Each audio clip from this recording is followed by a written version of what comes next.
Live, and let me know, That's it. We're live. You have the fastest internet in the history of fastest internet. Van says we are live, and let there be light. Birdie num num, dunder cheaps, warm leatherettes. Awesome, we are live. I better get my own browser so I can check things out. And I just got hit by a commercial.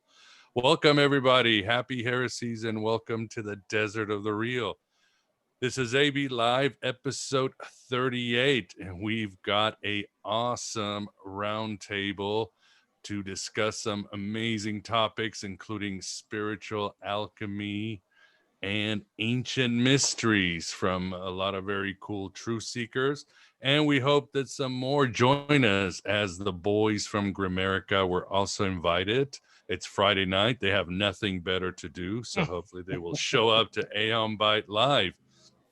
And yes, very glad to see everybody. People are starting to come into the chat room, and we never really get a full audience till about 10, 20 minutes, because it's obviously live. People are going to their computers, figuring things out. So I will be repeating myself, and apologies for that, just to keep everybody in the loop. As always, this is a YouTube. It will be on YouTube soon after for everybody. And in a few days, I will put it in all the podcast providers out there: iTunes, iHeartRadio, Spotify, Podbeam, all these places. You will get the full audio version, at least. Well, patrons and AB Prime members will get the full show. Everybody else will get the partial one. And other than that, as you know the rules, if you have any questions for our guests, please type them in all caps or put question marks. Since we have quite a big group of people, please specify who you want that question for. Try to keep it on topic, but of course we always don't mind general questions on Gnosticism and Hermeticism or Jung, but our guests tonight certainly know all of these topics because I have read their book, or should I say I listened to their book, which I was a member of, or I did some of the voiceover. The book is Concerto of the Rising Sun. I listened to the audiobook. I did some work from the audiobook, and so did our guest tonight. Other than that, a little housekeeping for those of you out there. The Aeon Byte merch store is out, and I am officially wearing a shirt. So check it out at the site, thegodabovegod.com. I'll try to show off the merch, and there's some very cool stuff that Valerie has worked on that she's doing, including some humorous nipples for men and birdie num num and other kind of, and a lot of really cool psychedelic sort of heavy metal, the movie images with Sophia and the dragon and all that good stuff. So cool merch store. So I think we should probably introduce ourselves, or have our guests introduce ourselves. First, I'd like to say, Vance the Moondog, thanks for being here and being a shepherd of the show and the audience. Woof, woof. We'll be watching the chat room tonight for all you wonderful guests and so forth, and making odd comments and barking randomly. Awesome. So I guess we should probably start with those that were tardy. We got the Gramerica boys here. How you guys doing? And hey, good. What's going on? It's great to have you finally at Aeon Byte. Yeah, good. Thanks for inviting us. It's good to be here with Carl and Ramfek and Erik and you guys. And yeah, it was great to be a part of this whole project. So thanks for inviting us. Oh man, overdue to have you guys here. Vance and I enjoyed being on your show, and it was a lot of high weirdness, and we hope you guys can return the favor by giving us a lot of high weirdness. Oh yeah. All right, and then we will move on to Ramfek. Since Ram mentioned you, please introduce yourself and say hi to the audience. Hello to the audience. Absolutely. Delighted to be involved in this. It's wonderful this will actually be the first time that I've been able to interact one-on-one with any of the other participants in Concerto other than Erik. So that should be quite stimulating for sure. Awesome. Yeah. If you guys want to go on a round table, if the Grimerica guys want to ask questions, trust me, Vance and I could have less stress than we usually do with these Aeon Byte Lives, especially when the audience gets out of control. So, yeah, well, Carl, please introduce yourself. Please allow yourself to introduce yourself. Okay, I'm Carl Joseph DeMarco. In the book, I think I appear as Thorny. I know Erik has sent me a copy of that. I have not gotten to it yet, but I did read it as we went along. Let's see, I'm very happy to be talking to the Grimerica guys again. They were a big help to me when I was starting out with this, and I appreciate every minute and morsel they gave to me.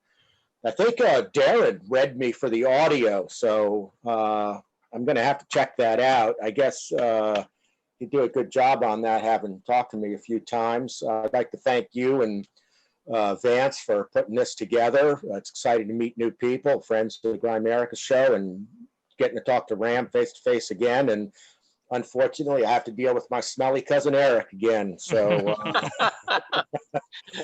Family. you know, you can choose your friends, but you can't choose your family. So there you go. Yes, and a lot of Italians tonight. I don't know what to say about that. Yeah, it's kind of a scary Paisano. mixture.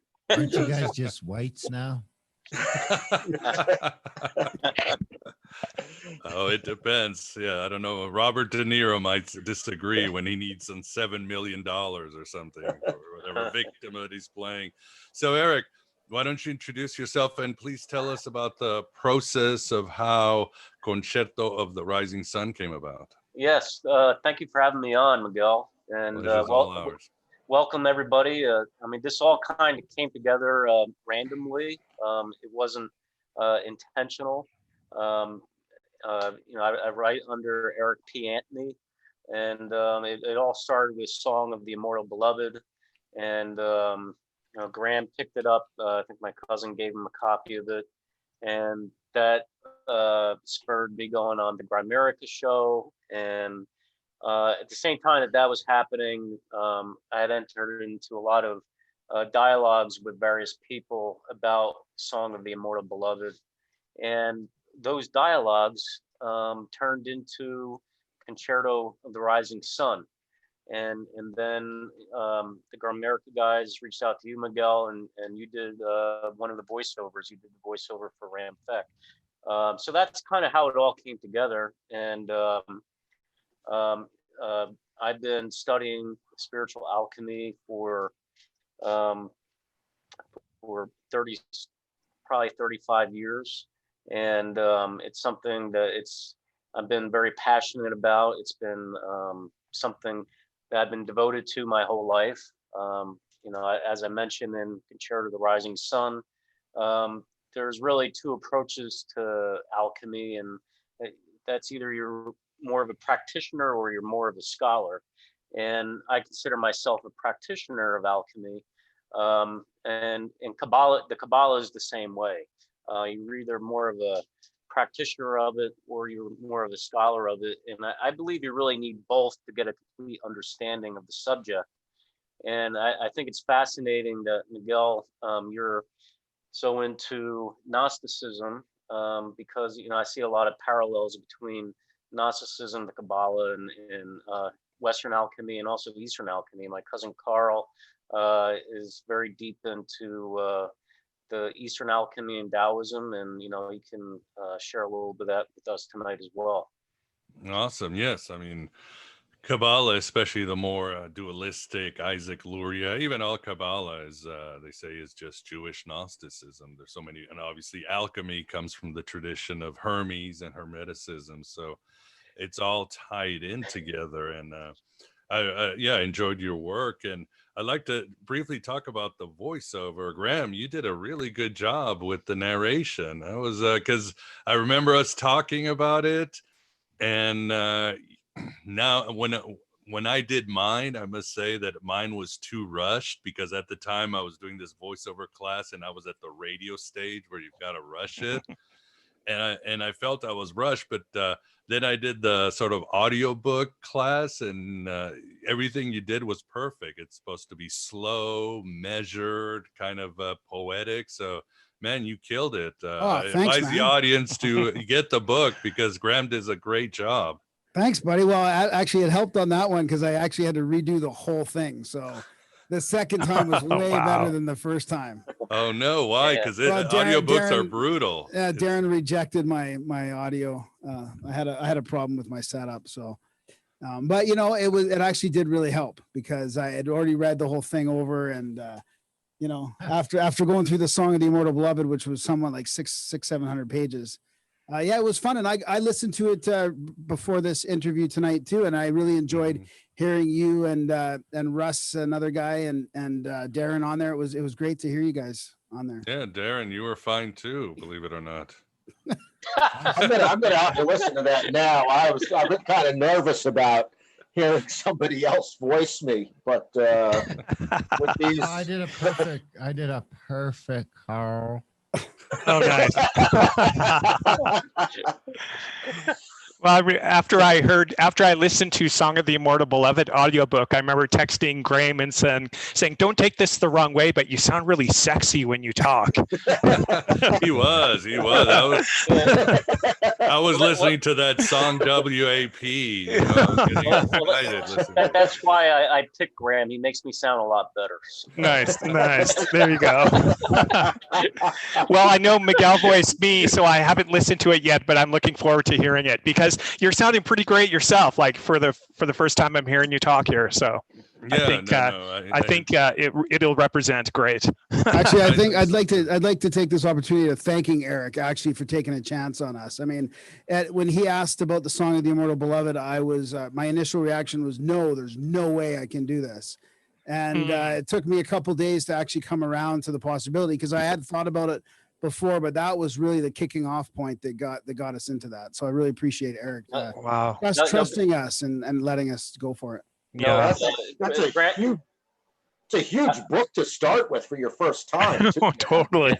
Yeah. No, Graham, you did a great job with it, and Darren did a great job editing it, and it was really great. What I like about your voiceover, Graham, is that you have a very authentic tone about you, which goes well with the book. So. Yeah.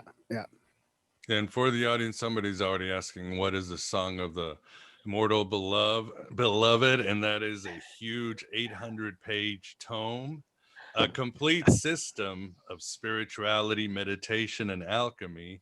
And Erik, so what happened? Basically, Concerto of the Rising Sun is sort of a way to get so not the cliff notes, shrink it down, or how did it come about? So Song of the Immortal Beloved really provides a roadmap of the alchemical process from my point of view, and I have a hermetic background, so I was kind of viewing the whole alchemical process from that context, and I explained it within that context, and it's written from the first person and really gives my experience with it, but you know, I'm trying to link it to universal truths and the collective unconscious, and so that there's a commonality for all of us that we can share with it. And I'm sharing what I call the three factors, which kind of compel the alchemical process to really arise within us at a more rapid level. The whole premise is that there's one universal alchemical process undergoing in the universe, which is really the process of creation, and that it all emerged from a divine source. And you know, I define divinity as that which was never created.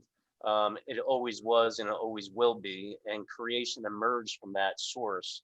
And the moment that creation emerged, it emerged spontaneously, and that's emerging spontaneously is what we would call darkness, because it was unintentional. But then an intention emerged to reorganize it and bring it all back into unity, and that's the light. And the alchemical process that's undergoing in the universe is really to reunify everything. And the conscious mind has the ability to tune into that universal alchemical process and accelerate it by cooperating with it. And we cooperate with it by utilizing what I call the three factors. So the book Song of the Immortal Beloved basically shares the process that I underwent by applying the three factors, and how that all unfolded. And like I said, I tried to leave out what I feel was individual only to me and what I felt was universal. That way other people can maybe gain something from it. And then, and because I was sharing so much, it was a large book. It took 7 years to write it, and it took, you know, close to 40 years to experience it. So it was a large book. After I wrote that book, I felt like I needed to summarize it all. And Concerto of the Rising Sun summarizes that whole roadmap and experience that I wrote in great detail in Song of the Immortal Beloved.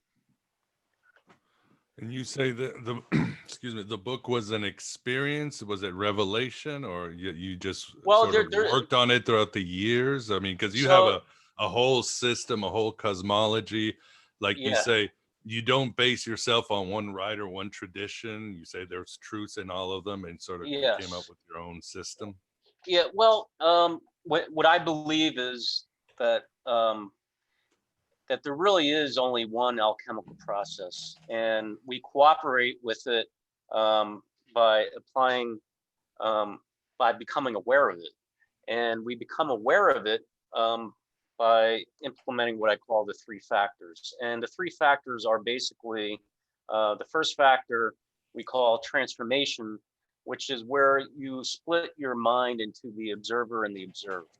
And the moment you do that, all the constituent parts of your mind are pulled out to the periphery of your mind, and you're able to observe them. You're able to observe your feelings, your thoughts, your instincts, everything that makes your mind work. And if you're able to observe it, it's because that element of the mind that you're observing is not yet fully integrated. And the reason it's not fully integrated is because the mind arises between a collision between consciousness and matter. And it arises imperfectly. It arises incomplete. And the way you complete the mind is by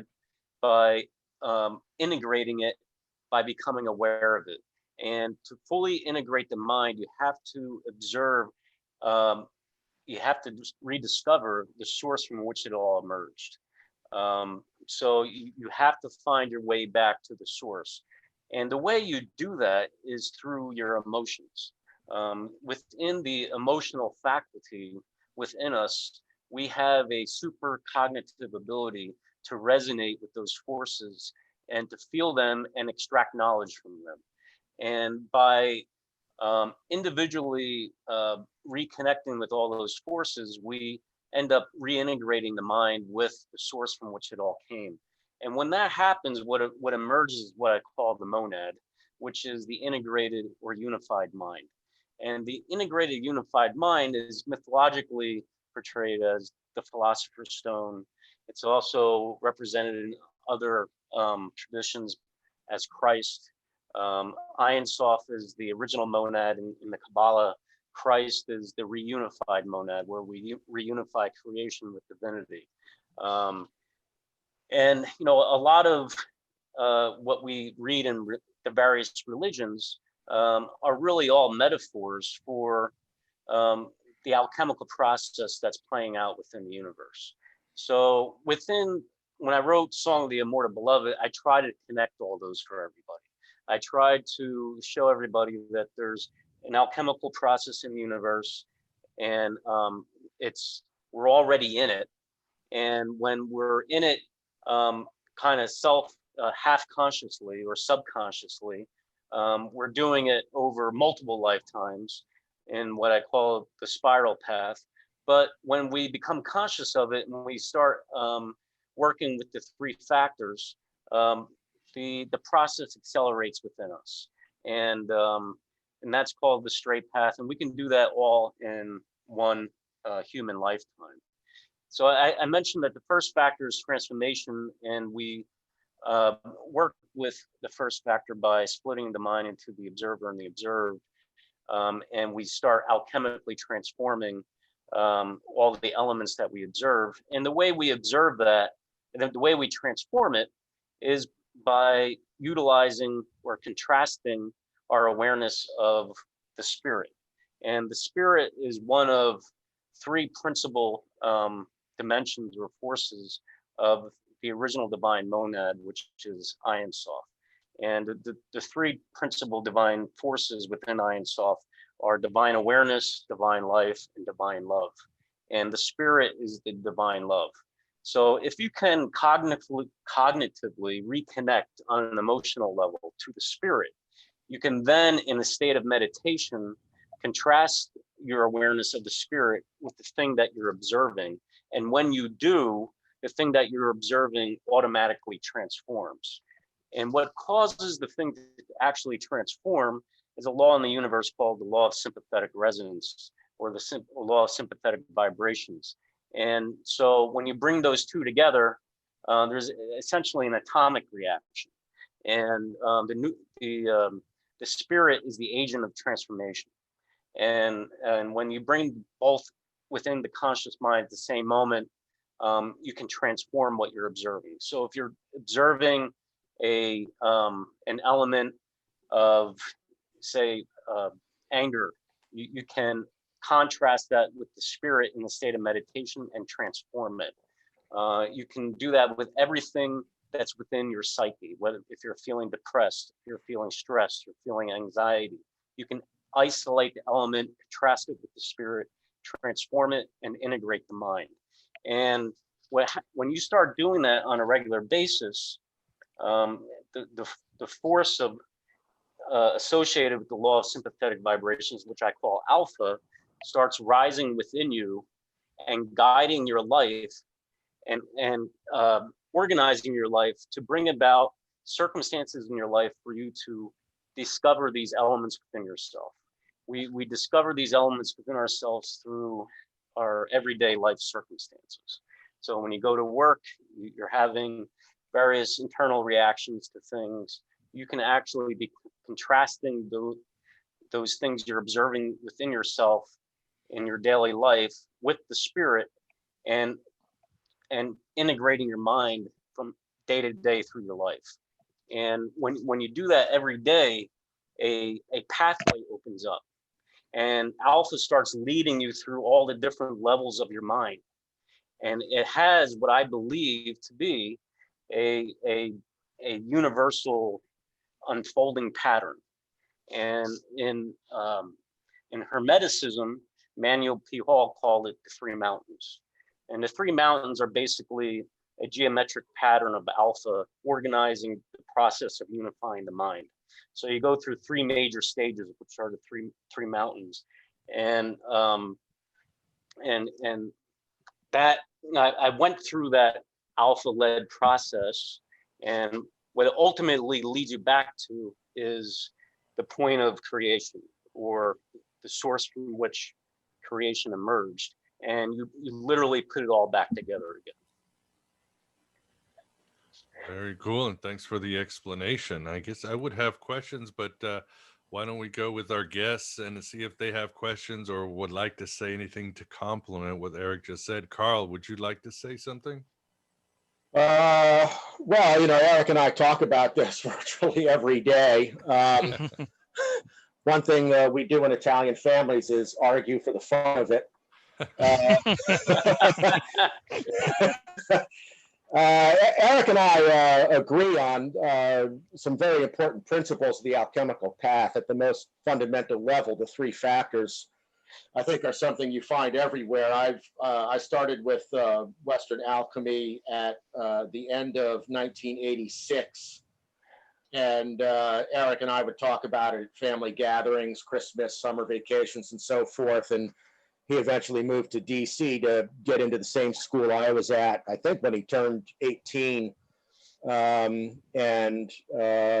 We kind of went from there, realized problems with that school. I went on to develop myself more in a shamanic path, whereas Erik ran with what we'd been given and then worked out the rest for himself. And when I finished the process, I went on to Taoist alchemy because there were some things in the other two models that I thought were not well explained. And so these are some of the things that Erik and I talk about all the time. So for example, the three factors that compel the process that Erik has described in some detail are required for any kind of spiritual advancement in all these classes, even though they may speak about it differently. For example, in Taoism, they talk about developing virtue, which would correspond to his transformation of these egoic elements. And the factor where you are transmuting energy to achieve higher levels. Well, in Taoism, that's dealt with the harmonization of yin yang and development of yuan qi and so on. So at this basic level, I think all alchemy is the same, regardless of what method you use. Differences come in maybe are on the mythological scale. What kind of mythological personages or locations you use to symbolize the various stages or landmarks along the way. And Erik is very keen on reconciling all of these to find a common vocabulary. I'm being more of a Taoist myself. I people find the path that they need, but it's a fascinating exercise to get into, and probably good will come of it. Most certainly some good will come of it. So I don't know. I mean, I don't really want to get into too many details and mislead listeners and confuse them, but I think what's more important to emphasize is that these three factors, which I think we originally learned as transmutation, mystical death, and love, is how it was originally taught to us. Erik obviously developed that through his own practice. Actually, I think it was death, rebirth, and sacrifice for humanity. A sacrifice for humanity, which was often then elaborated as simply being love. Yeah. Right. Yeah. Right. You need a path with those three factors. And I think if you're going to talk about alchemy, and this is the most important point I'd like to make right now, is that it's not an academic subject. You have to be really a practicing internal alchemist to talk intelligently about it. There's a lot of scholarly works about alchemy, and a lot of times as you go through this, you can kind of tell the difference between the practitioners and the academics. Not to say that one is good and one is bad, but when it comes to practical alchemy, the real life experience of it can really inform your understanding and perspective in a way that simply studying texts cannot. So, but I guess the question is, what do you mean by practicing alchemy? I mean, I remember going to the Theosophical Society years ago when I used to go, and they would be doing alchemical experiments for months, and if something went wrong, they had to start over. What you guys are talking about is more mental exercises, right? I'm thinking of sort of Course in Miracles, where you're working with your mind, sort of a therapy meditation. Yeah, I think it's important to for the audience to define what we mean by alchemy, because alchemy is a widely used term, and a lot of people like to use it. And basically, alchemy just means transformation. And we're talking here about spiritual alchemy, which involves the use of the spirit in the alchemical process of transforming the human mind. It's a cosmic energy that's present everywhere in nature, and you work with that inside of yourself, making yourself the laboratory rather than having some kind of external experiments that are done with a quote unquote chemistry set. It's different from external alchemy. It's really an organic process that you're just accelerating within yourself. It's not artificial or invented in any way. Awesome. Cool. Ram, do you have anything to say to speak to this? Sure. Let me just go back for a moment and say how I met Erik. I met Erik. I had been friends with Graham for years, and Graham's heard me talking about my journey, and he had mentioned that there was this guy that was going to come on the show that read this book that he felt resonated with the things that I talked about, and I didn't approach alchemy from a hermetic path. I actually have my background is in Tantra and in Jung. Excuse me, Ryan, can you step back a bit? Oh, yeah, sorry about that. Explosives. Yeah. Explosives, whatever you want to call them. So my approach has been through Tantra and through Jungian psychology. And to hear Carl and Erik talk about alchemy as transformation, I would very much sort of also radiate that's sort of the essence of true Tantra, that your body is the vessel, is the laboratory, and you're not experimenting with external conditions and situations. You're experimenting with yourself. So Graham and Darren invited me to participate in the podcast that they had with Erik, which is how I originally met Erik. And at that point, I had read Songs of the Immortal Beloved, or I should say I had started it. It is quite an epic journey. And after the conversation with Erik, we just began corresponding more. And again, to mirror what Erik and Carl was saying, really looking for ways, looking at the similarities between the tradition and path that I had followed and the tradition and path that they had, both individually and separately kind of pursued. So really, I mean, everything that they have said with regards to alchemy, it totally resonates with me and the tradition that I've been a part of, which is what made participating in Concerto so much fun, because it was, Erik was kind of like the middleman, but through Erik, I could have these conversations with Carl or Thorny, and my perception was opened up to things that I wouldn't have thought of, because he was approaching alchemy and transformation from a different path.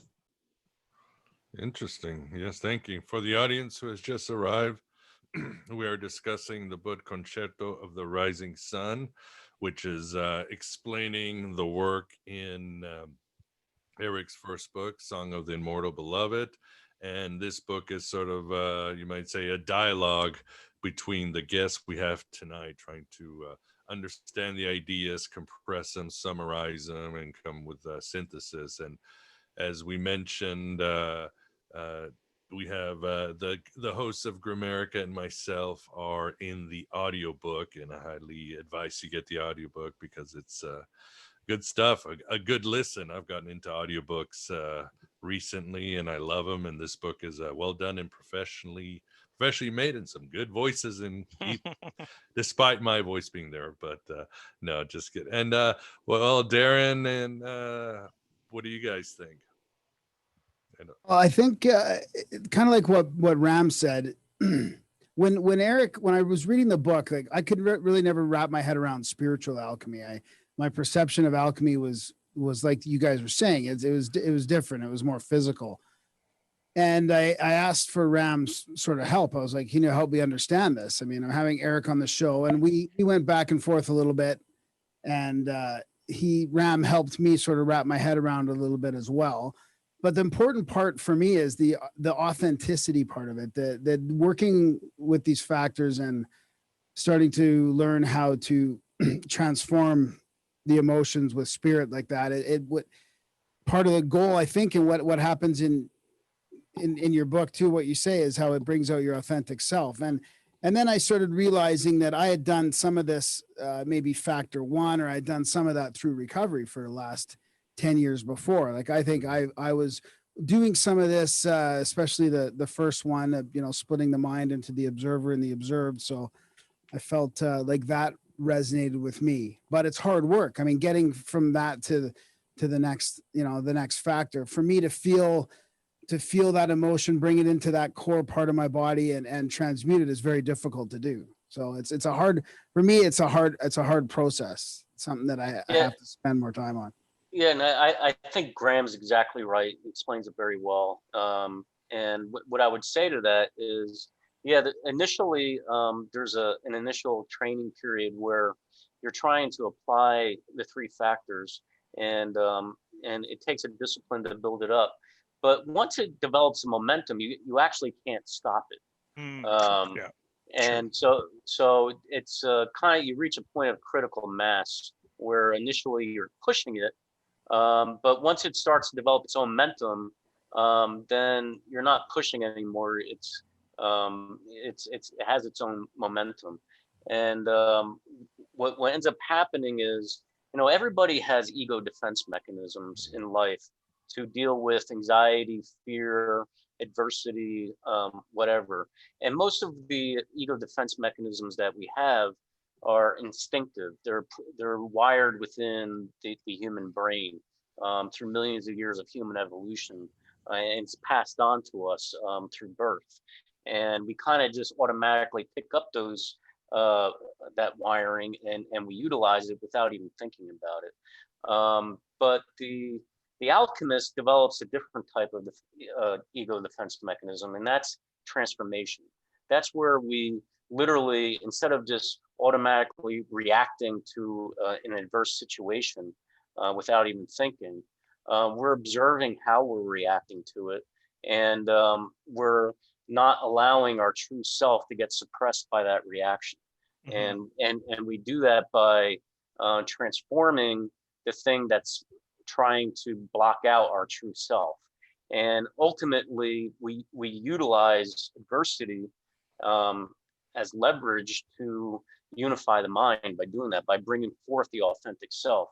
And when you do that, you'd be surprised at how many blessings come forward in your life. If you can stay true and stay authentic throughout your life, a great many blessings come forward in your life. And but eventually what ends up happening is that you'll keep going to that. That becomes your method, your chosen method for dealing with adversity, is transforming yourself. And once you reach that point where that becomes your chosen method for dealing with adversity, then you're really practicing alchemy. Then you're a true alchemist and you're really doing the work. Well, what I thought when I first started, Graham, was that it was helpful to focus on one factor at a time. So you do a psychological practice and you just focus on that. And then you just do an energy practice and focus on that. And just do something to express your love and focus on that. And as each one strengthens with each practice, you'll be combining them eventually. Usually before you know it, you'll just think, oh gosh, I did that and I wasn't even trying.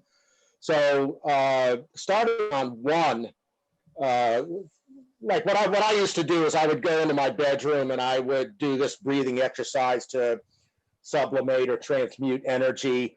And then I would go into a meditation to work on the mystical death factor. And I would separate them like that. And then later on, as I got into it, I noticed I was walking down the street. I'd be focusing on an energy practice in order to help disintegrate or transform some kind of psychological element. And that kind of happened spontaneously. So you might want to just like give 20 minutes for this, 20 minutes for that, and pick a few opportunities during the day to consciously focus on your love for humanity or your love for yourself. By love for yourself, I'm not talking about an egoic thing, but something that is profoundly divine. Yeah, I think Carl brings it down to earth and explains it very practically. I think it's also important to mention, how do the three factors work together? Because they're all mutually supportive. The first factor, we've covered a lot so far, which is transformation. The second factor is cultivation, where we're dealing with energy, as Carl mentioned. And the reason why we work with energy in the second factor of cultivation is that what we're trying to access the agent of transformation. And the agent of transformation is the spirit. And the spirit has a neutral energy. It's neither yin or yang, it's yuan, or it's neither negative or positive. And our biological organism is on a spectrum of yin and yang. And none of us are completely neutral. We're more to yin or more yang. And it doesn't really matter whether we're man or a woman. Everybody has yin and yang within them. So we're somewhere within the spectrum. In order to access the spirit with your conscious mind, to really tune into it, you need to get past that polarity, and you need to feel the spirit. So by working with the second factor of energy, we neutralize the energy in our body through various practices. And that opens up a doorway where we can access the spirit. Once we access the spirit, now we're into the third factor called love. And we use the love of the spirit in the first factor to transform the mind. So that's how the three factors work together. And there's different things you can do in your life to work with all three factors. The third factor you work with by quantum meditation, meditating on the spirit, feeling that love, music, various arts, practicing love for humanity, love for each other, love for your family. The second factor, we work with energy, martial arts, qigong, even exercising, anything to deal with movement, where we're neutralizing energies. There's various sexual yoga practices that you can do where you're using other human beings to help neutralize your energy. And then the first factor is all meditation and inward looking. And what you'll find is that all the different religions and philosophical schools out there, all of them are working with one or two or three of the three factors. Rarely have I really come across any school that's working with all three consciously together. So what the alchemical process really does is it challenges you to explore various different schools, various different approaches, and find the three factors spread across all of them, and kind of create your own formula that works best for you out of all of what you've studied. Well, I think there's at least two schools that work consciously with all three factors. Healing Tao USA certainly does, very overtly and in a straightforward fashion. It's easy to extract it from there. Now that's coming late into my alchemical process when I started with them, so maybe I saw it more easily, but I'm pretty sure that the instructors they have will emphasize the three factors very clearly. The second one is Tracker School in New Jersey, but it's all hidden and couched in coyote teaching. And it's, I think if I hadn't had any previous experience with alchemy, I'm certain if I hadn't had any previous, would not have been able to extract the gold that's hidden in that mine. But I think those two very consciously work with the three factors. Like you haven't been to either of those, so like you said, you haven't found them, so that would be a true statement. But based on my experience, I would say yes, both of those offer those three factors. Yeah. Awesome. Darren, do you have anything to say? Or are you the one talking shit in the chat room? Yeah, it's turned into a smoking thread in the chat room. Nobody's talking spirituality. Talking Not for cigarettes. me. I just told you guys quit smoking. Okay. How do you think that ties in with, because it seems to be sort of along the same veins as some of the old Napoleon Hill writings on using slipping things from your conscious into your subconscious and then being able to manifest them or transmute them into actual things in reality? Do you think that's the same sort of, are you hacking into that Yeah, system somehow? yeah. when you're doing it? I would say to a degree, and this goes back to a point that Erik made earlier with regards to leveraging adversity. I think a lot of people, when they're drawn to spiritual systems or alchemy in particular, what they're trying to do is eradicate adversity from their life. And while on some level that is the point, adversity can be our greatest motivation to continue the practices and continue making effort. Often, if we don't have adversity in our life, we don't make an effort. And difficulty and obstacles are necessary for spiritual growth. Suffering, though, may be avoided by placing ourselves in harmony with the universal or the flow, or however you want to refer to that. In alchemy, or at least the way I approach alchemy from my tradition, is that we do this by directing our attention. So when there's adversity in my life, instead of focusing on that adversity, that's when I can utilize the alchemical practices that I've been developing. So these practices are actually tools to direct attention. And I think, I feel like that is something that is often overlooked, because frequently I have people ask me about Tantra. And the first thing that I mention to them is doing memorization work, and being able to arrest and direct your attention from your environment. And that at that point they say, well, I wouldn't do that, but I'm interested in the rest. So I always find that quite interesting, is that most people just shut it down as soon as they're like, oh, there's work involved and I have to do something that's going to demand like mental exercise and mental energy. Is that how your master key system, your memorizing system? Yeah, absolutely. A huge part for me was finding early on was finding a set of principles that I could dedicate myself to memorizing. And it doesn't necessarily have to be the same for everybody, but that is something that not only do I recite these 250 principles every morning, but if I'm waiting at a bus stop, or if I have 15 minutes before the podcast starts, it's being able to, in whatever situation I'm in, stop my mind. The thoughts will come. Thoughts are like clouds, passing over top of us. It's not until we grab hold of that thought and direct our attention towards it that it, quite literally possesses us. So if we can develop these tools to direct our attention, regardless of the circumstances that we're in, that is going to be one of the most powerful tools to being able to quiet the wandering mind that is typically telling us that we can't succeed and we are failures and that nobody loves us, or et cetera, et cetera. So Rob, is your memory thing based at all on Giordano Bruno, or did you develop this on your own? So is that me? You directed to me? Yeah. So I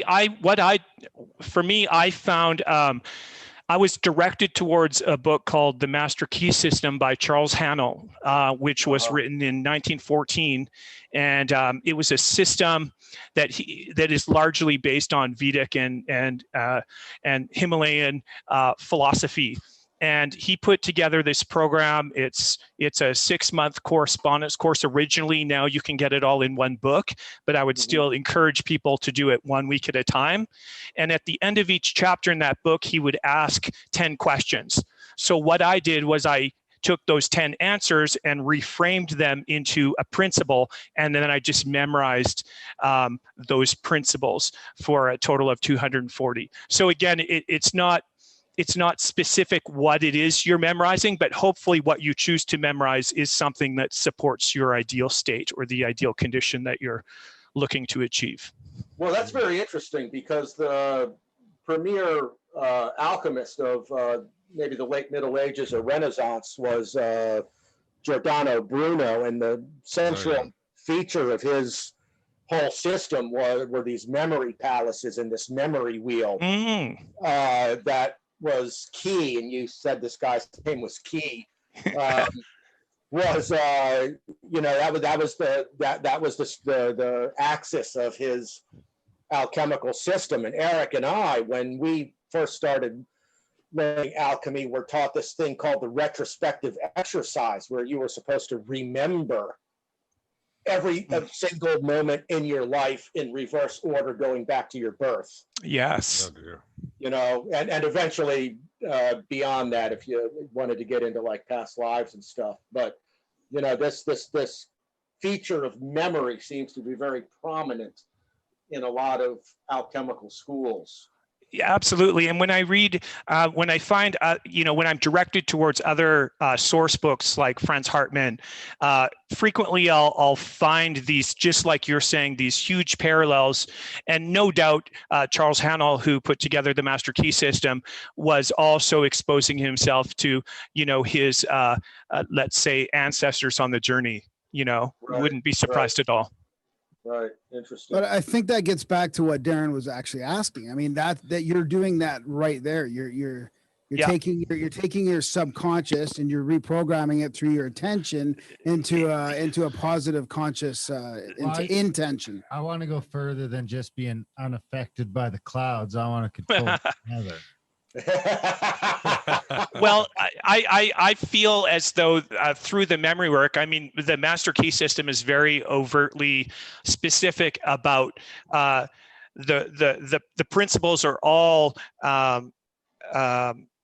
centered around the reprogramming of the subconscious, the intentional reprogramming of the subconscious through the memorization of the principles that he's bringing forth.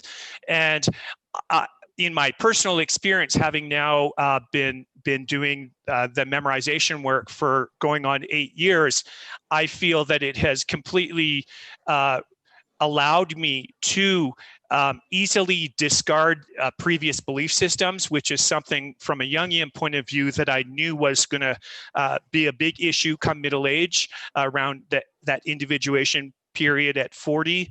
But more than that, to going back to what you had mentioned, Darren, wanting to reprogram the subconscious and saying, okay, well, I have, you know, such and such addiction, or I have such and such this, and I want to change it, but I feel like I can't change it.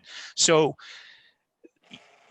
you know, it begins by being able to recognize why you can't change something, and then having the discipline to, you know, if it's doing memory work for 4 hours a day, you know, whatever it is to saying, if this thought is possessing me, I am going to forcibly direct my attention to something else. I'm going to turn off the TV. I'm going to turn off every single distraction and make sure that I have one pointed attention towards one thing. And you know, I've been fortunate to have some really great teachers, including an Indian Swami who, you know, meditated in a cave for 11 months. So every time that I'm thinking about doing memory work for 4 hours, I picture him in a cave for 11 months and I think, oh, this is doable. This is doable. I can do 4 hours of memorization work. At least I can pace around. He was sitting on a pallet. There's also the issue of how you identify. Okay, Absolutely. so one thing I noticed with some of the, I don't know what you did, Graham, and I'm not sitting here to judge it. I'm just offering an observation. At least with some of the, like the NA and the AA stuff, they teach you to identify as an addict or an alcoholic. And then that actually ends up impeding the alchemical work, because if you identify as that, you're not transforming it. So really what you have to do, what those organizations do is offer you the first step. You recognize something rather than identify as it, though. Yeah. And then after you recognize it, then you can transform it. So you don't have to go through your whole life saying, I am an alcoholic. No, you're not. You're God's child. And that, whatever your thing is, and we all have our own thing, whatever it is. I've got my thing, Eric's got his thing, all right? That is a result of our chi manifesting here, chi energy, whatever, the creative energy manifesting here as Darren, as Graham, as Thorny, as Carl, as Miguel, whoever. And that creates something that, for lack of a better term, the gods want to experiment with. We're their experiment, okay? So now we have these things to work with. How do we deal with that? We're doing it for ourselves, and they're doing it for themselves and for us. So you have to watch out as you go through this alchemical process, that what you identify yourself as opposed to what you recognize in yourself. I think that's in there for the acceptance factor. I mean, I think getting people to accept that they have a problem, they've ruined their life. I mean, I went through that a little bit, NACA. Now I'm in sort of more of a Buddhist style recovery program called Dharma Recovery, but I didn't take that too heavy. I realized I had a problem, and I'm an alcoholic, addict, whatever, but I can say that without letting it impede my progress. I mean, I don't hold that much attachment to that identity. Okay. But I know what you mean. That's a pretty big hindrance for a lot of people right now. Yeah. Though. Here's an interesting side note for maybe, but I haven't said that. Yeah, I don't do it. It's not like a daily thing I say or anything like that.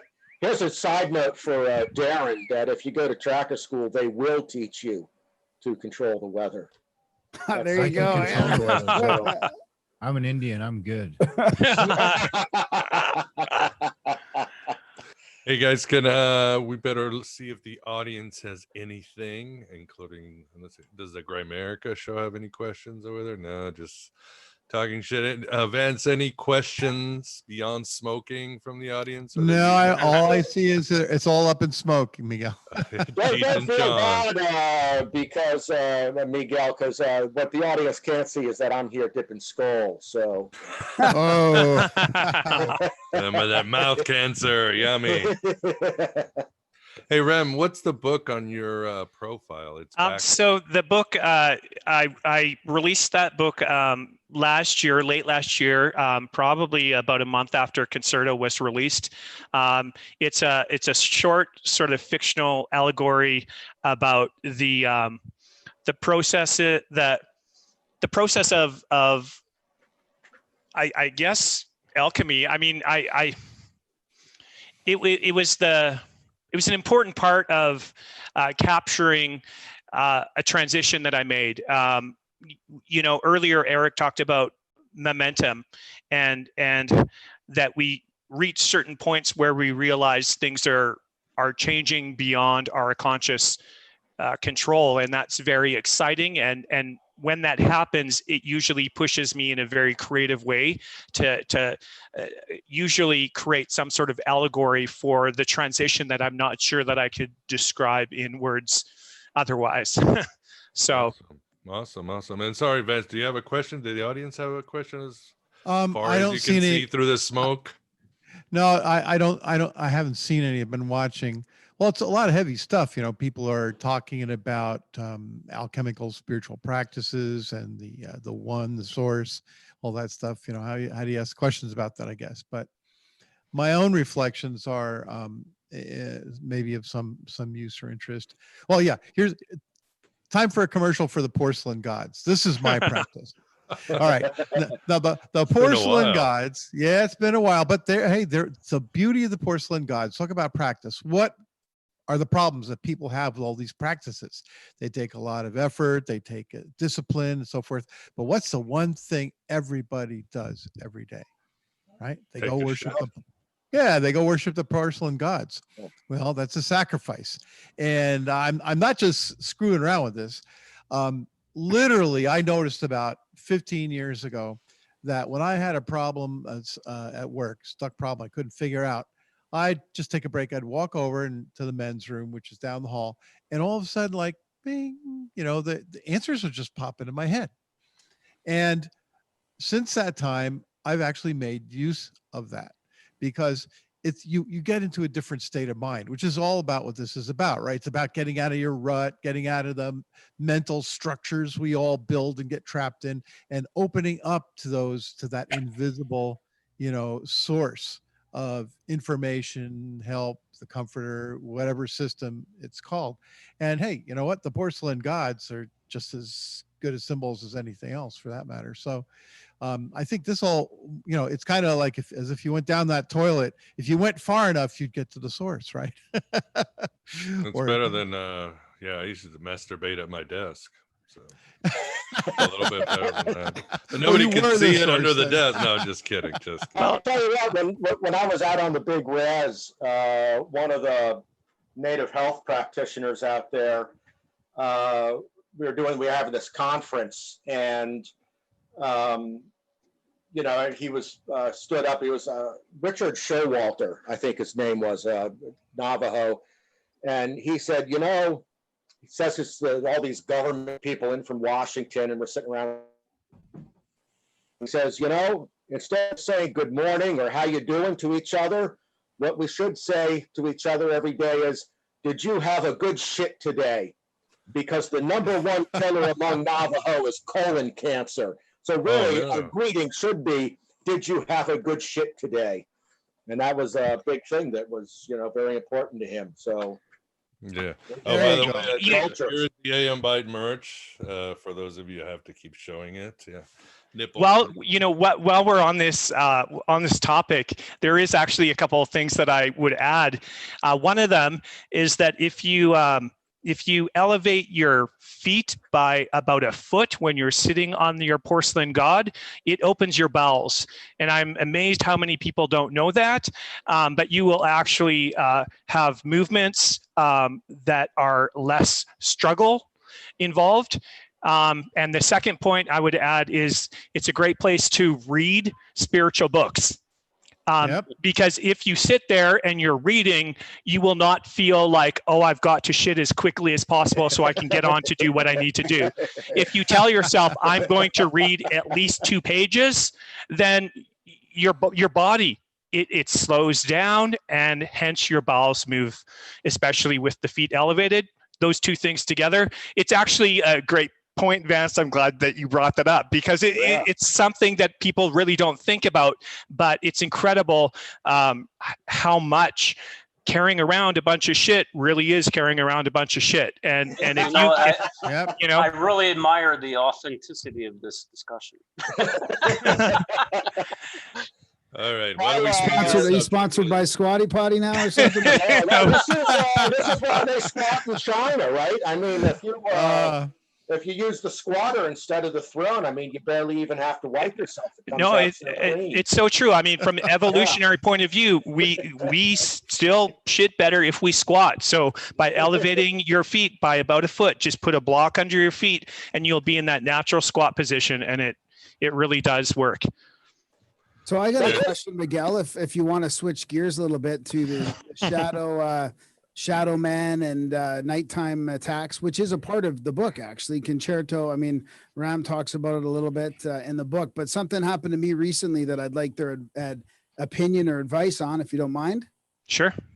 Yeah. It's a little, I'll try to skip through it fairly quick, but my girlfriend was having shadow person, demonic incubus attacks. I think, Erik, I might have asked you about it in our show as well. So I don't know where we're at back then, but we tried many different things over the decades. Like, this has been happening to her for decades, right? I mean, sometimes she can't sleep. She gets these attacks in the middle of the night.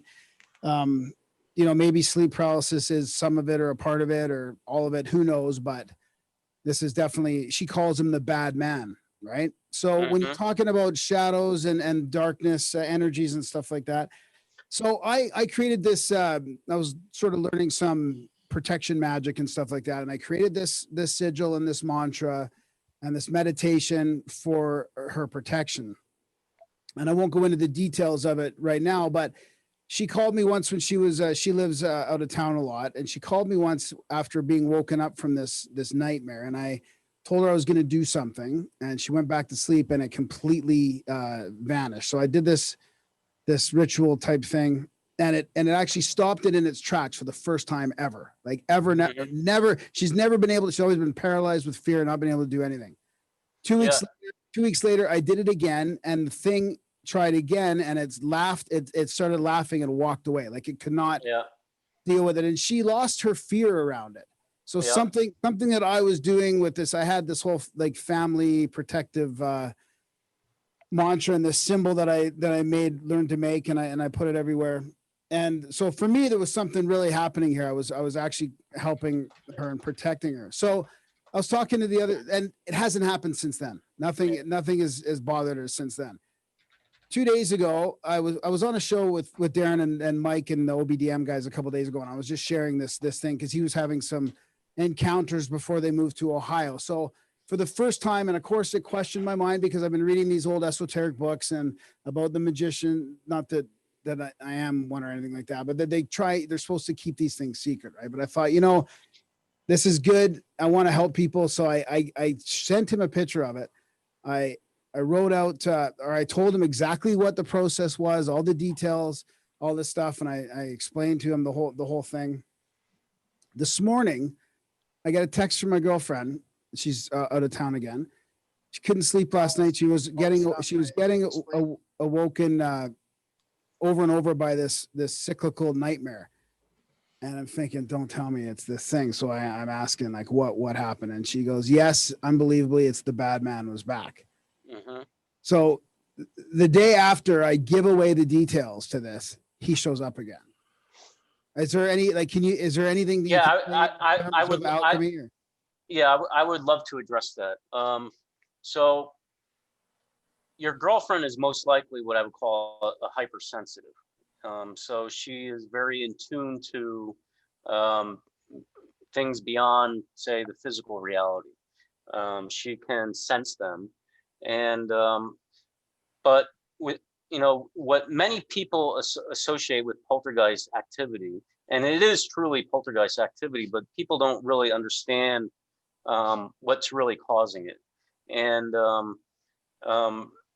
there's two spheres of the mind. There's the noetic sphere and there's the erotic sphere. And in the erotic sphere, the two, through the alchemical process, we need to integrate both of them to form the monad. And the noetic sphere is the sphere of light, and the erotic sphere is the sphere of darkness. And when I say darkness, it doesn't mean it's bad. It just means it's unintegrated. And there's forces within the erotic sphere, within the sphere of darkness, such as the Idamus and the Gorgon, that we need to integrate within the alchemical process to form the monad. And these forces are actually reaching out to us. The Idamus wants the integration. The Gorgon needs to be integrated, but it's actually trying to prevent it. It's actually resisting it. And these are forces that are deep within the subconscious mind. And they're interacting with us whether we realize it or not. And your girlfriend is picking up on it. And the Gorgon aspect, the Idamus and the Gorgon, they both form the id complex within us. And the Gorgon side of the id has a psychokinetic reaction with your physical environment. So what a lot of people experience as poltergeist activity, believe it or not, is actually coming from them. It's not coming from an outside entity. They're actually the one causing the poltergeist activity, or someone in the house is causing it. Now, I'm not saying that it's not possible that there could be an outside entity. In some cases, there probably is. But I would say in most cases, in most poltergeist situations, it's actually someone in the house who's causing it. And it's a psychokinetic effect from within the erotic sphere of the human mind. And your girlfriend is sensitive. She's hypersensitive, and she's picking up these forces that need to be integrated within her. And alchemy ultimately would resolve that for her, because she'd be able to literally consciously and willingly communicate with those forces and integrate them. That's what needs to ultimately happen. Is we don't exorcise them like in an exorcism. We actually integrate. Transform them. Yeah. Yeah. We actually integrate them. That's how you transcend that whole situation. So what about the coincidence of, I mean, did I, if I was to speculate that this wasn't a coincidence, that the day after I give away these details, did I shift some energy? Did something happen metaphysically to open things back up? I mean, or Well, I think the more attention you pay to it, the more psychokinetically active it becomes, because you're actually giving it energy. You're communicating with it, so you're actually strengthening the connection with it, and you're giving it more passage into the world around you, by actually doing what you're doing. Ultimately, I would rest your girlfriend assured that that it's not an outside entity that's trying to possess her. It's literally an unintegrated aspect of her own being, that her conscious mind is interacting with, and she needs to integrate it. That's most of the time, that's what it is. Yeah. So does that mean like we got to be careful with our attention in general? She confront, just to get back, she did confront it and it was gone once she confronted it. So it was she wasn't as scared.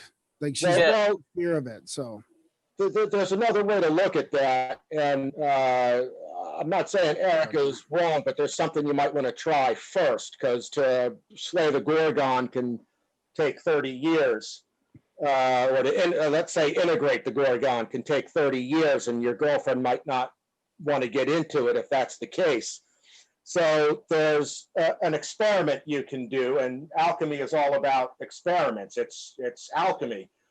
So what Erik and I learned early on in our training was a conjuration that invokes powers of good to repel powers of evil. And if you drive it away using this conjuration, then you know it's not part of yourself. It's an external entity. So it's very simple to do. You cover your navel with your left hand, and you point with your thumb, index, and middle finger with your right hand, and you say, "In the name of Jupiter, father of all gods, I conjure thee, te vigos koslein," and you repeat it 3 times. I've never known that to fail with an external entity, no matter how powerful it was that was attacking me. And I've used it in the physical and the astral and the mental planes. And the other thing is that it could be a hungry ghost, perhaps one of her ancestors. And the way to deal with that is at the sun-moon alchemy level, where you open a neutral space that allows hungry ghosts to pass into the great beyond. A lot of times that's all they're looking to do. And if they're from one of your ancestors, they're going to linger around you trying to do it. So you might want to test for those 2 things before you get on to dealing with the Gorgon, because if your girlfriend hasn't done any alchemy, then it's going to take a long time. Yeah, I would agree with Carl that there are conjurations and things that you can do to arrest, those poltergeist type activities manifesting from the id complex, and conjurations work. It arrests the situation, but the only way to truly overcome it ultimately is through integration. But there are initial things you can do, like Carl's discussing. yeah, that makes sense. So what were you saying, Darren? Is it about the attention, or should we watch where attention goes?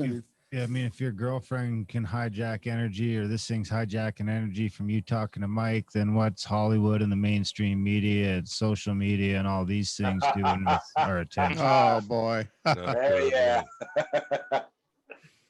Is just paying attention to it, feeding it, no matter whether you're against it or for it or Yes. Yeah. The moment you connect with it, it's there. And it now has a stronger avenue into your mind. Yeah, this.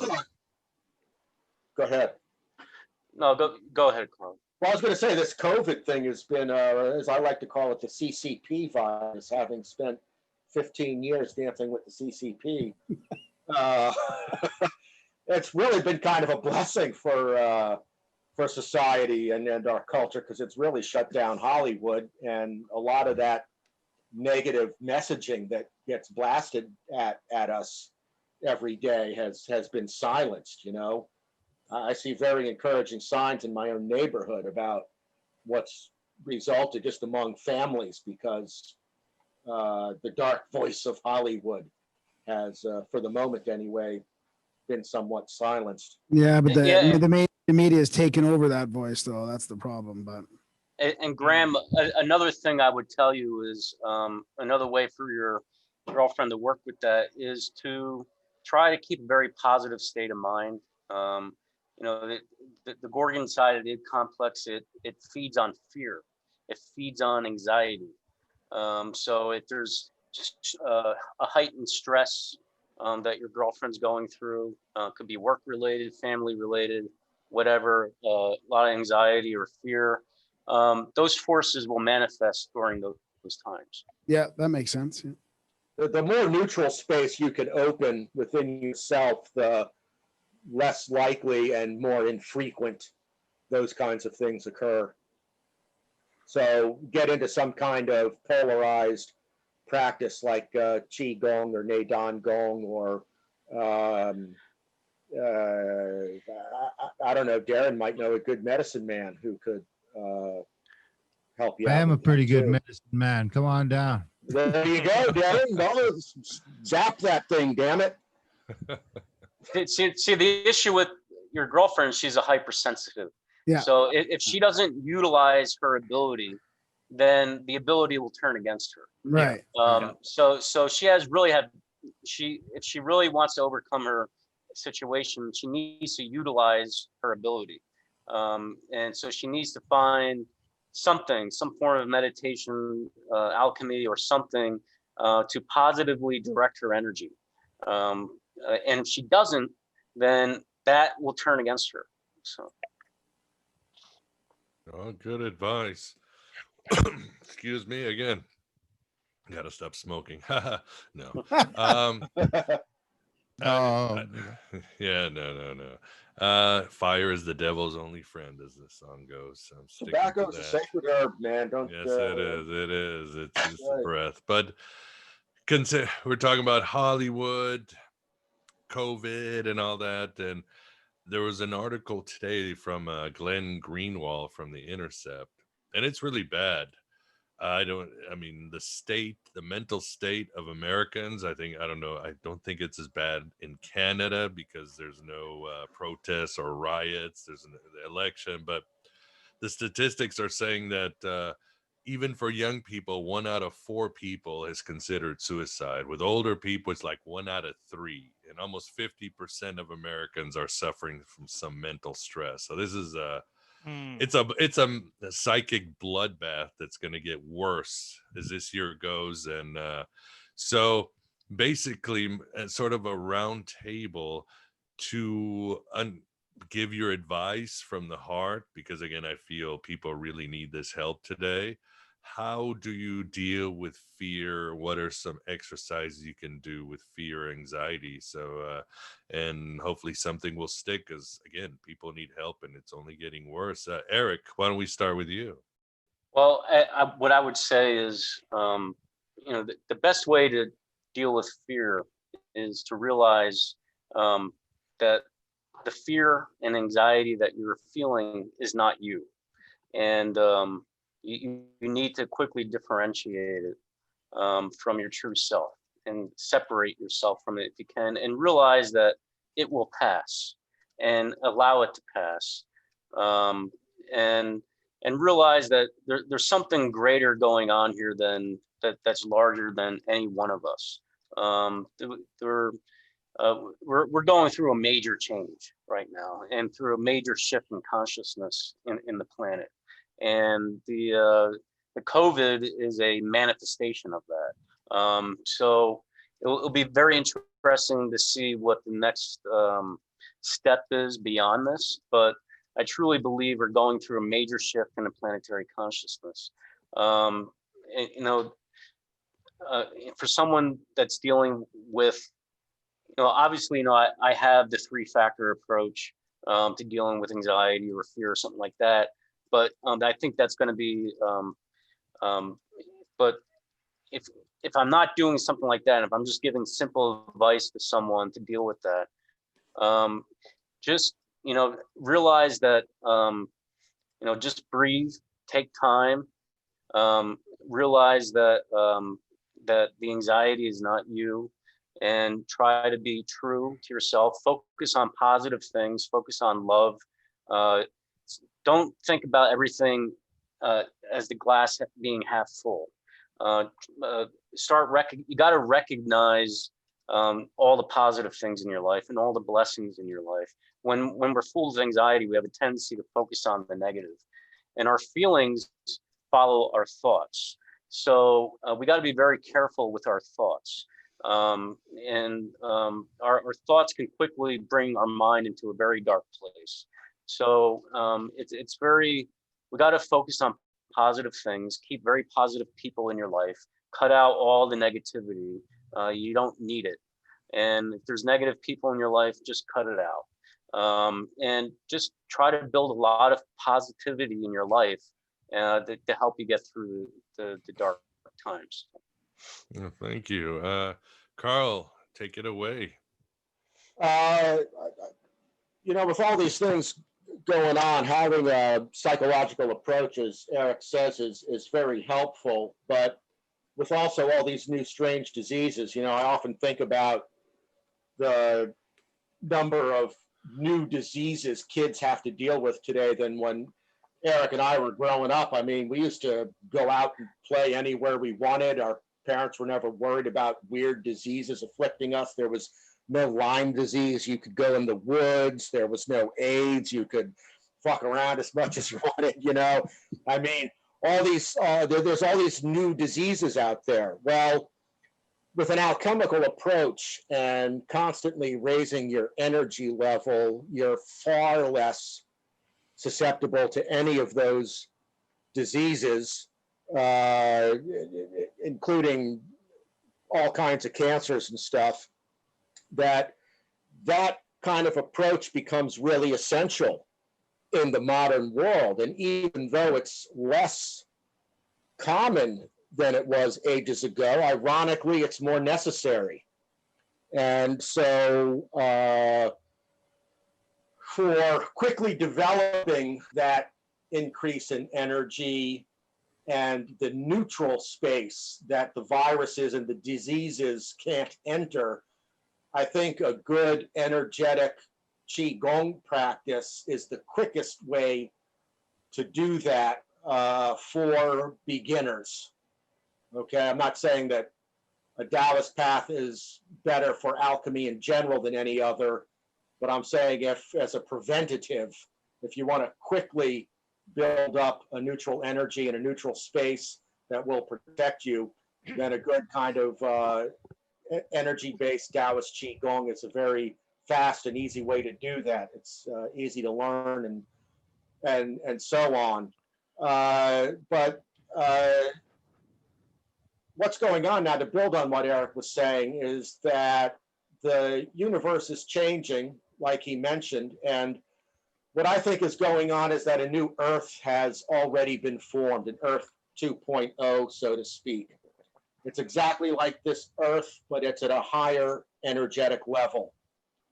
And humanity now is at a crucial point where people will be choosing whether to vibrate with that new Earth and transport there to continue evolving with less resistance, or they will remain attached to this Earth where they will continue to suffer and decline. And believe it or not, that's what a lot of people are choosing. And you better start working on getting those people out of your life if you want to take the next step up in your evolution, spiritual or otherwise. And a great tool I found for that, which I never encountered in any of the alchemical schools, was Eric Berne's book, The Games People Play. And it teaches you Been a long time since I read that. Yeah. Yeah, it teaches you about ulterior relationships you get trapped in and how to easily get out of them. I can't believe how much easier my life became after I read that book and employed what it had taught me. I shed so many bad relationships. It's extraordinary, you know? Yeah, So- and I would also, I agree with Carl and what he's saying. I would also say that, you know, there's a silver lining to the pandemic too. It's refocusing everyone to focus on what's most important in their lives, which is their family, their relationship with God in whatever form that may be. You know, people have been so distracted with work and, you know, shopping and all the superficial things of life. COVID kind of has washed all that away, and it's forcing you to focus on what's essential and what's more important in life. So, Yeah. Awesome. And, crap. Now I forgot what I was going to say. Sorry. All right. Well, in that case, well said. But Ram, what do you have to say? Advice in these hard times. In our tradition, we essentially reduce every challenge to the natural principle of cause and effect. So if fear is the effect, then what is the cause? Is it because I'm watching the news? Is it because I'm talking with toxic people who are telling me that this is doomsday? It's going back to something earlier that Erik mentioned. We become the observer. We become the observer of our own life and about what is it that's causing the undesirable condition we want in life. And then to take that a step further, we don't have to laboriously struggle to shovel the darkness out. All we need to do is turn the light on. And I would relate that as well to Graham's girlfriend situation. If I know what is required to turn the light on, like, so for instance, in our tradition, that starts with memory work, because that's going to redirect my attention away from the thing that's causing me fear. And the reason that it starts on that mental level before you get into these physical things in Tantra is because you can really cause your body damage if you start altering a system that already works very well. Whereas the mind is defaulted to ruminate. So if we can get past that rumination, then we can begin to restructure and rebuild how we think. So my encouragement to people in this time would be to, you know, really limit the exposure that you have to the media. Like, yes, Hollywood's down, but like Graham said, if you're now watching 7 hours of CNN or Fox News every day, then don't be surprised that your body is more stressful and that Stay your away from digestive Twitter. system, your digestive system slows down, and there's all these physiological changes that happen in the body as a result of what we are mentally entertaining. Which also goes to what Erik said about the forces, fear as a force, even though it's being stimulated by these external things, we grab onto it by entertaining it. And then it becomes a force that becomes more powerful because we have allowed it to multiply inside of us. Yes. Yeah, I agree with everything Ramfek is saying, and I totally support what he's saying. I would unplug the TV. Don't watch media. You can just read what you want to read. But I wouldn't watch the news and all that. It just creates a lot of anxiety. If you want to watch something, watch a movie or something on Netflix or something. But I would unplug the media. And what about getting a big screen watching COVID statistics all day? That help? Oh, that's perfect. So that's not, always not advisable. It would create a lot of poltergeist activity. Yeah, The disaster world channel. meter. Or you might realize that it's really nothing, and you're just going to be scared of the tyranny from the government. So Yeah, that is true. Well, the narrative that we build in our head is infinitely worse than anything that is usually actually happening. That's Yes. exactly Yeah. true. The coward dies a thousand deaths. They're trying Yeah. to do is build that narrative for us. You can't let them. Of course, ultimately, as an alchemist, you want to get rid of the elements within yourself that they get their hooks into. Yeah. So no matter how much they bombard you, they never affect your mind. But until then, turn the TV off, and like you said, get off of Twitter. Good Lord, what a cesspool that's become. Or Yes. write a book or something. Exactly. Yeah, be a creator. So Yeah. Darren and Graham, yeah. what about how is the mental state in Canada? Is it It's better than here in it's- America? It's In a the little United better, States, but sorry? it's a little better, but we feel a little freer, I think. I mean, but it's coming. It's Canada. Canada's not far. We just lag behind in everything. But I mean, I would say, like, I flip flop back and forth. Like, there's a lot of people out there that are either fearing the virus or they're fearing the reaction, this overreached reaction from the virus and the tyranny. So I think I flip flop back and forth. I mean, I'm worried about the technocratic takeover, and I constantly have to sort of think, well, stop worrying about that and just appreciate this time we're in. I mean, this is a big change. Sort of appreciate the change that we're going through. Maybe use it as a time to manifest your future, manifest the change that's happening, become part of that change that's happening in the world or to you, and sort of think of it more as a game type thing instead of just the fear of it being, everything going down. Like, this is an amazing time to be alive. Like, this is going to end up being a massive global change no matter what happens. So I think trying to look at it that way, being there for this, just appreciating being alive through this interesting time and not fearing it instead. Are you looking at civil war like we are? No, it's gonna come differently for us. Mm-hmm. Yeah, That's what she said. I think. I mean, it'll be subtle. It'll be like more like I don't know. What do you think, Darren? I'll let you. French Darren. versus the British. Well, I'm not. It'll be China will be showing up on our shores to protect their assets at some point, and then They're we'll already in Vancouver. I'm not an alchemist. I don't practice alchemy. I'm just the editor. But I mean, I don't give a fuck. Like, I don't do COVID. I don't really do politics. I don't do masks or any of that stuff. I'm just living my life. And for the most part, nobody hassles me. I got in a little altercation at Sport Check the one day because they kept following me around because I'm not wearing a mask. But I mean, I'm just not playing ball. I'm not interested. I'm living my life. I'm actually, like Mark said, I'm a little happier. Work's kind of slowed down a bit. And with the kids, I've pulled the kids out of school. Well, not me, but we've pulled the kids out of school because of all the nonsense and everything else. And I mean, they were out of school before and they were just kind of trying it out. So in a lot of ways, I'm kind of happy to have them out again.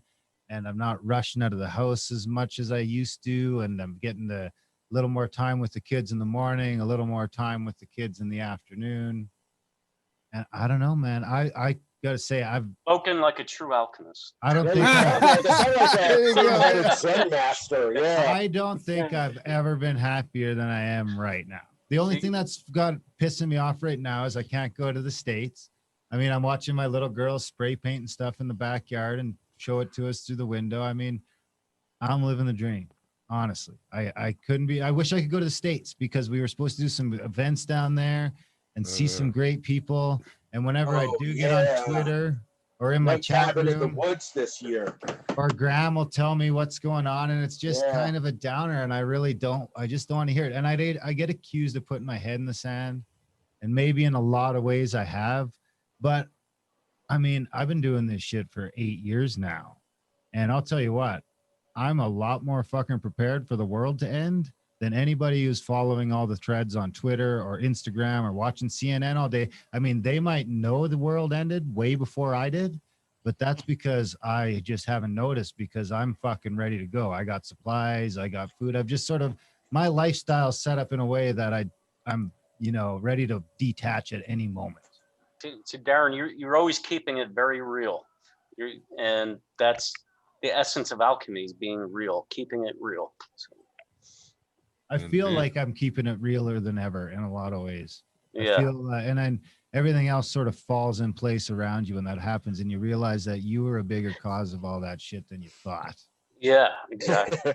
Mhm. Well, you know, speaking of being a cause of stuff, the more neutral space inside of you, the more you simultaneously neutralize the conflict in humanity, and every small contribution each one of us makes to So it's that. that corny old be the change thing again.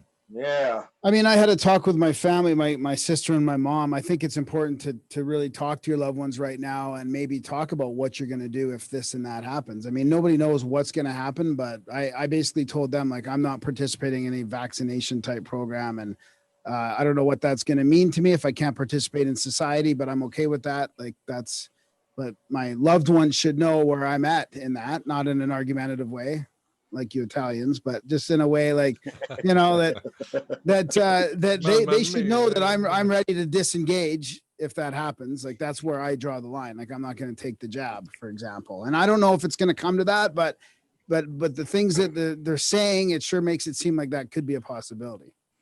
I'm sure Putin's vaccine is perfectly safe. You should just take it now. For us. Take it for us. You All guys right. can always come hang out here if the shit goes down. Awesome. And Vance, what about you? Any advice or how you seeing things in these? Well, constant you know, times? now I got my own fears and so forth, but what I do is I realize that, you know, I short circuit it. If my mind starts going and entertaining all these horrible doomsday things, somehow I've developed the ability most of the time to stop it and stop my thoughts. You have to get outside of that, you know, not be the track, observe the track and stop it and say, hey, you know, what's happening right now? You know, and what can I do about anything? And if I can do something, I'll do it. If not, I gotta let it go, because getting stuck in that track is the threat as opposed to all the other things. So That's very good advice. I'll say one Yeah. more thing. If you're not like talking to somebody in your life that you used to be close to, or maybe you've disengaged with a group of friends, or, you know, you're just fighting with someone because of Trump or Biden or COVID or masks or vaccines, I mean, you're going to be fucking sorry. Because I'll tell you one thing that is true is that everybody every day has one less day to live, and we don't know how long that is.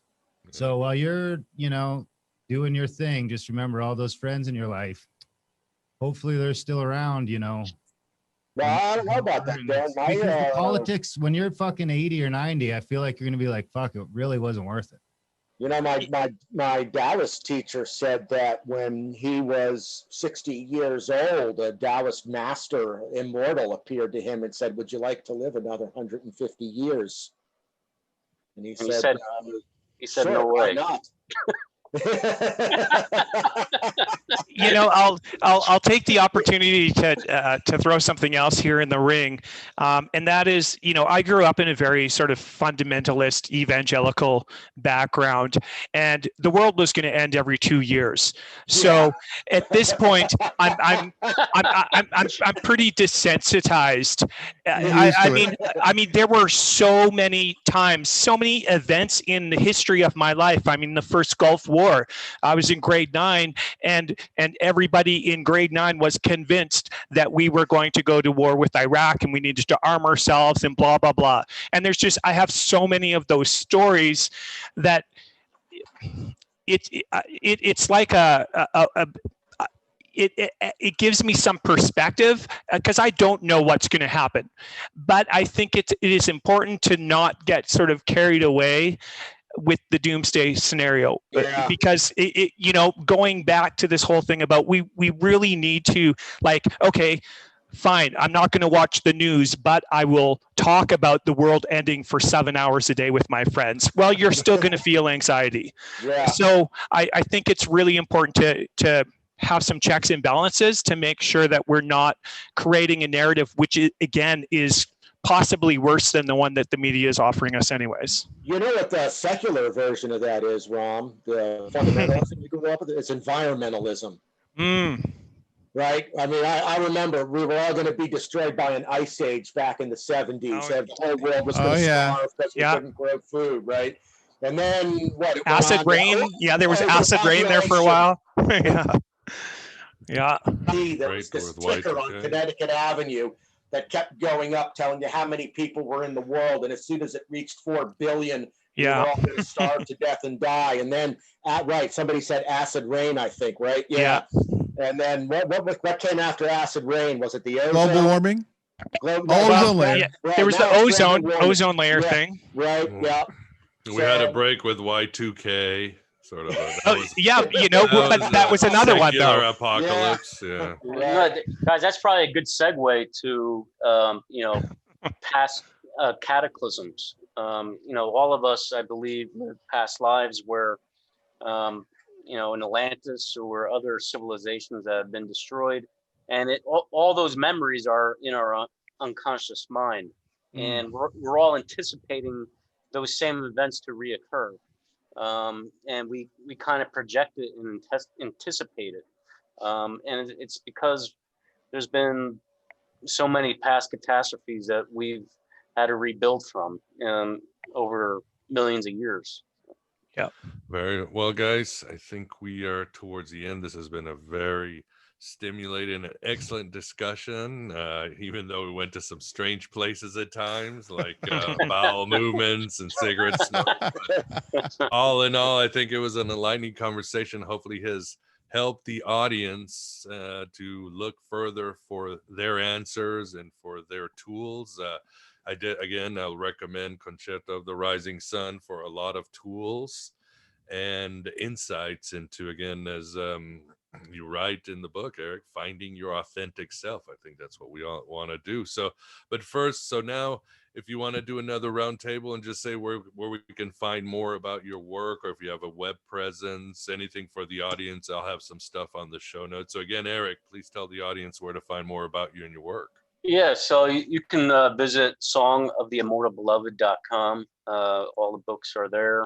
I just also, in addition to Concerto of the Rising Sun, there's Song of the Immortal Beloved. There's the Alchemical, and also just released my first fiction novel, which is a science fiction novel called Anthros Galactica: Rise of the Omicron. That it's a fiction novel, but it's loaded with truisms and alchemy in it. And so I think people will really enjoy it. They can check it out. And, I'm going to try to do more podcasts in the future, and just keep writing. And people can email me. They can just go to Song of the Immortal Beloved and email me, and I'd be happy to reply to them. Awesome. Well, you heard it here. Well, Carl, what can people find more about you? Well, I have 2 books on Amazon. The first book is called China Weird, 10,000 Years of Strangeness. And that's based on my 15 years in China, collecting tales of the weird. There's even some alchemical stories in there, monks on the top of mountains and so forth. That book actually was written as a challenge from Tim Banal. Some of your listeners might be familiar with him because he does a paranormal podcast. And then the second book is Giza Death Star Restored. And that is, as if your listeners and viewers are familiar with Joseph P. Farrell, it's kind of a story that picks up on his book series set in a world based on his world view. And both of the, China Weird, I think, is 4.3 stars on Amazon, and Giza Death Star Restored is a straight 5-star.